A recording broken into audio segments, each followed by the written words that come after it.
Hola, buen, buen día. Em, Hoy voy a tratar un tema de aparentemente de actualidad, pero tiene que ver con el vivir día tras día en este país, en México. En días pasados hubo una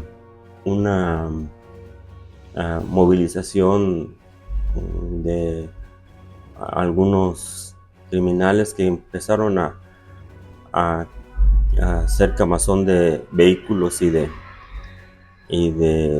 no sé qué otras cosas más, pero lo que sí sé que fueron vehículos, trailers, camiones atravesados y interrumpieron vialidades en los estados de Jalisco, Michoacán y Guanajuato.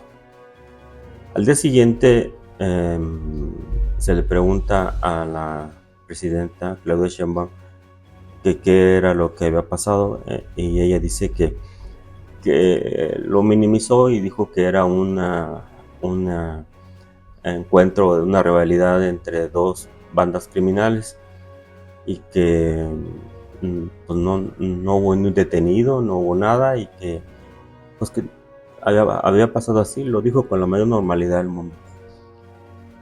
Bueno, pero esto me lleva a pensar en varias cosas que quiero desarrollar en este video y sobre el acontecer diario y sobre quiénes mueven los hilos en este país o cómo se mueven los hilos de poder en México. Entonces los invito a que se queden, a que después me digan qué opinan o si les parece o no les parece lo que estoy diciendo. Bueno, entonces, remitiéndome a lo que estaba diciendo de las quemazón de lo que hubo, la alteración del orden en los estados de Jalisco, Michoacán y Guanajuato, el sur de Guanajuato. Y que no hubo ni un detenido ni nada y que supuestamente fue un encuentro entre dos bandas criminales.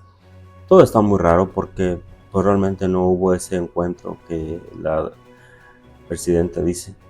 Y hay algunos que dicen que se debió a que hubo un campo muy importante que se detuvo, pero no hubo promoción, no hubo quien dijera lo hacemos por esto, no, simplemente sucedió. Eh, es una especie de alarmas de, de sucesos que acontecen sin ton ni son, o aparentemente sin ton ni son. Y empiezan las especulaciones, y empieza todo el mundo a dar su versión, y hay quien dice que no, que también hay quien vio a algunos gringos que se metieron a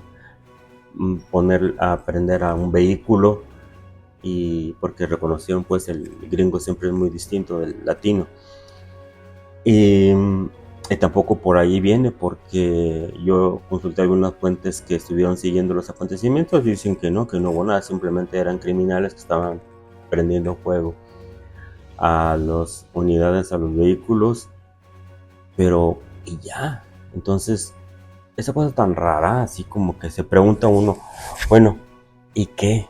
¿Qué es lo que, a poco el cártel Jalisco Nueva Generación u otro estaba prendiendo fuego para llamar al ejército, a la Guardia Nacional a que fueran para allá? ¿O cuál era la motivación que los llevó a hacer esos actos?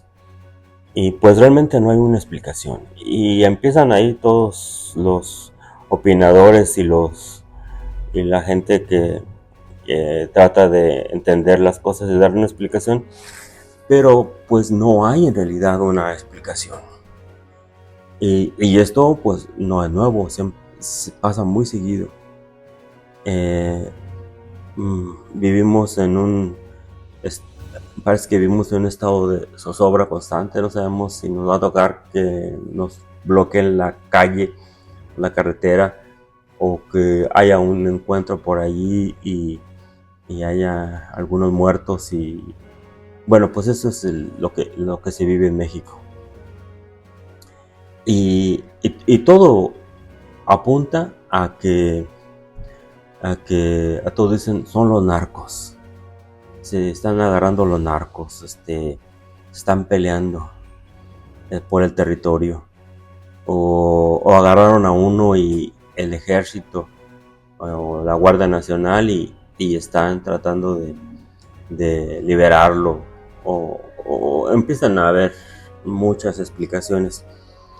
Y el gobierno sale con todo su desplante a minimizar las cosas, es decir, no pasa nada, hay tranquilidad, el país está bien, está en pleno paz y no es cierto que pase nada, son sucesos aislados y, y minimiza las cosas y tampoco no va por ahí, porque esos hechos así no se dan en cualquier país ni se dan así porque sí, tienen algún trasfondo esto.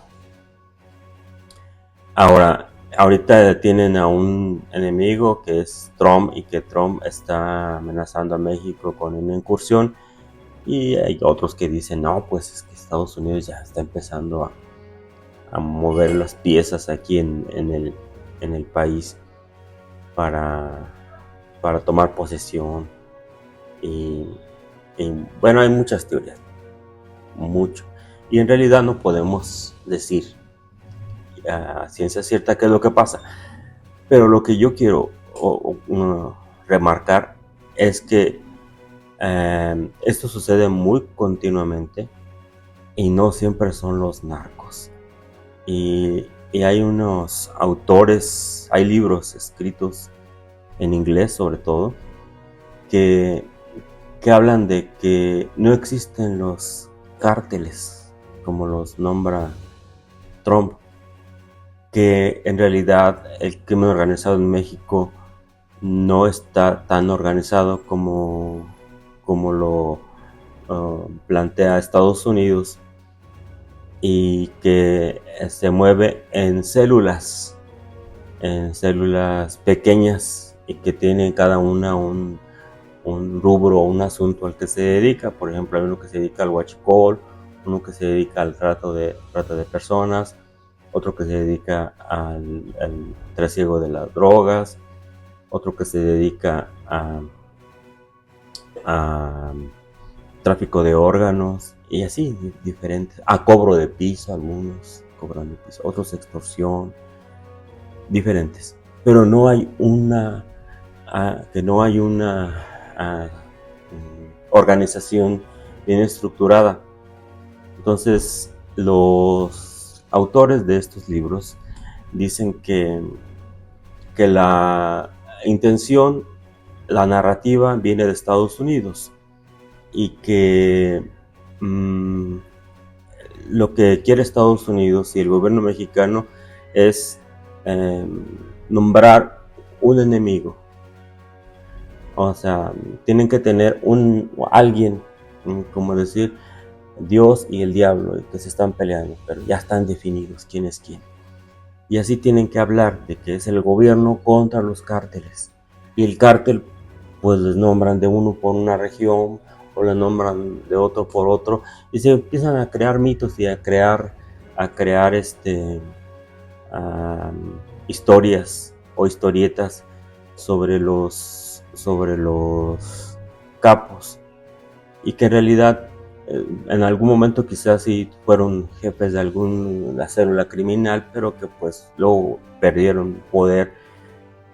Pero la intención de definirlos es otra, es una intención política y también económica. Y la económica tiene que ver con la venta de armas, tanto a las células que ellos llaman como células, a los que los autores llaman como células criminales, o que los gobiernos llaman como cárteles, y al ejército, porque el ejército se pertrecha, se arma de buen armamento, renueva armamento, y ese negocio que los gobiernos gasten en eso. ¿Y a quién le compran? A Estados Unidos. Entonces, por eso es que tienen que tener esa narrativa de que la lucha contra el narcotráfico, y también en Estados Unidos la lucha contra las drogas, porque en realidad, como yo ya lo he explicado en otros videos, hemos platicado en otros videos, de que si realmente Estados Unidos quisiera luchar contra el narcotráfico, pues no tendría que andar luchando fuera de sus fronteras, sino dentro de sus fronteras, porque es un problema de salud pública y tendría que tener otra metodología para poder combatir las muertes por fentanilo, por cocaína o por metanfetaminas o por cualquier droga que sea. Entonces es otra la dinámica que tendría que seguir, y no estar limitando sus poderes para el combate al supuesto tráfico de drogas. Y lo del fentanilo tiene una dedicatoria, es por China, y en China es el que los fabrica, o China es el que se los pasa, pero en realidad dicen, los autores de esos libros dicen que los grandes cárteles están en Estados Unidos y se le conoce como el Big Pharma, o sea, las grandes farmacéuticas son las que preparan eso y luego por acá subterráneamente las distribuyen, y hay toda una red bien organizada de eso, porque se mueve muchísimo dinero alrededor de eso. Pues eso también son hipótesis o propuestas que son muy difíciles también de probar, sobre todo cuando hay dos gobiernos o más gobiernos que ya están comprometidos con una narrativa, como es que hay capos y hay cárteles que un gobierno bueno y honesto quiere combatir para ayudarle a otro gobierno bueno y honesto a cuidar a sus ciudadanos. Pero eso así se maneja. Pero esa es una explicación sobre los cárteles. Pero yo voy más allá de esto. En realidad, el asunto de la violencia en México es pues desde la colonia. La violencia en el mexicano ya es parte de su vida cotidiana.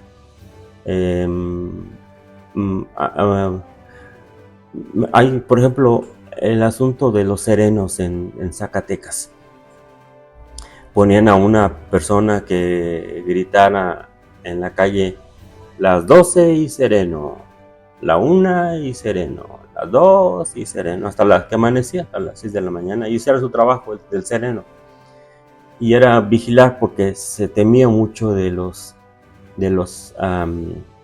asaltantes y los maleantes que siempre ha habido. Y también hay una novela ¿cómo se llaman? De Río Frío, de Manuel Paino, que habla sobre los carruajes que en el camino los asaltaban. Y pues también había criminalidad. Yo vivo en un pueblo que en ese pueblo hace años, cada 8 días se mataba a un individuo. Y la gente hasta decía, ahora, ¿qué hubo? Ahora no hubo muertito. No, ahora no hubo muertito. O así hubo. Y incluso hay fiestas en las cuales, como el 15 de septiembre o una corrida de toros, en que debe de haber un muertito, porque es parte de la tradición mexicana. Bueno, la violencia es parte de, pero el asusar el miedo, el utilizar el miedo, que es una arma muy poderosa, es para ocultar algo. para, para controlar también. Y hay otra hipótesis, y es a la que voy y que desarrollaré también en otros capítulos, en otros videos que tengo por aquí preparados. Y es que en México, quien realmente gobierna económica y políticamente es una oligarquía, que no quiere llamarse oligarquía y que no se nombra oligarquía, pero es un grupo poderoso en México de gente de la clase alta o de la clase media alta, no todos, pero sí de esa clase, a esa clase pertenecen, que tiene los controles de los hilos que mueven a este país, tiene el control de los medios de producción y distribución de las principales empresas de México, y que también colabora o se hace colaborar con transnacionales o con empresas de mucho poder, en bancos y empresas transnacionales que operan en México. Y a estos les conviene también mantener, por ejemplo, las mineras. Les conviene mantener a la gente bajo de bajo perfil para que no sobresalgan, porque ellos están explotando y están haciendo negocio de una o de otra forma. Entonces, en la forma en cómo se mueven, cómo actúan, en cómo ejercen el poder, esta oligarquía que no quiere nombrar, no quiere decir su nombre, como oligarquía mexicana, es en las sombras. Es en las sombras. Algunos dan su cara y dicen yo soy, por ejemplo, Carlos Slim o Ricardo Salinas Pliego o quien sea. Pero y otros no, como por ejemplo Larrea. De Larrea no se sabe nada, no se sabe nada ni de su familia, y es el segundo hombre más rico de México, del Grupo México, del grupo de mineras, y hacen dinero a raudales. En México crece más la riqueza que lo que baja a la velocidad que baja la pobreza. O sea, aquí hay gente que se está haciendo rica todos los días, aumentando sus saberes y sus capitales, y es poca la gente que baja, y baja en un nivel muy inferior, muy poco, y es publicitado y promocionado por el gobierno, como recientemente salió en La Jornada, que había bajado la pobreza. Y como cuando ves los datos, son cantidades pequeñas, porcentajes pequeños, pero que digan cuánto han aumentado los ricos, no hay. Allí sí no se sabe, pero de que están aumentando, están aumentando. De hecho, ya aparecieron nuevos ricos y nuevas personas que tienen poder. Y ese poder económico se traslapa con el poder político. Independientemente de si es Morena o si era el PRI antes o el PAN, ellos se saben adaptar, cambia uno y le miden el agua a los camotes y después ya se van adaptando. Como a Claudia, que ya le midieron, le mandan a hacer encuestas y la ponen como la máxima, y ya se cree mucho y ya se la compraron, ya la midieron y ahora ya se mueven ellos por debajo del agua. Y eso es muy peligroso. Pero eso no es fácil de entenderlo, y por eso requiere que haga yo más videos y que explique cómo está esa situación de la oligarquía. Entonces aquí se los dejo, vamos a seguir tratando este tema, dilucidando, y al final vamos a encontrar las fracturas, porque hay fracturas en eso, y esas fracturas son oportunidades para poder cambiar la situación en México. Bueno, nos vemos en un próximo video y espero que haya sido explícito en idea de explicar que la incertidumbre sí tiene una explicación, pero que no la quieren decir. Hasta la próxima.